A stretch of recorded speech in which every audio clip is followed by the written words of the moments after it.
حالش که بهتر شد یه سر بیاریدش عقیمش کنم براتون. چی گفت بی‌ناموس؟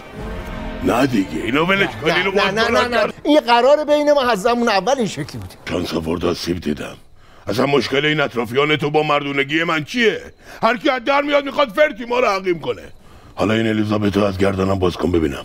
نه دیگه دیدی که دکتر چی گفت. دکتر دو خورد.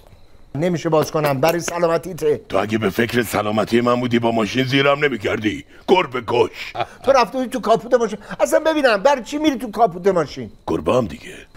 انگار بگی واسه چی گربه ها از این ور خیابون میرن اون ور خیابون که برن زیر ماشین؟ مگه گربه نمیفهمه که وقتی میره اونور هیچی اونور نیست؟ آخه تا نریم از نزدیک نبینیم که نمیفهمیم. تو حواست به رانندگی باشه اینقدر زیرمون نکن. ما زیرتون نمی‌کنیم شما از این ور خیابون نجین اونور اینقدر بجین اینور. آره وقتی آدمو زیر میکنین تقصیر شماست ولی وقتی گربه رو زیر میکنین تقصیر ماست.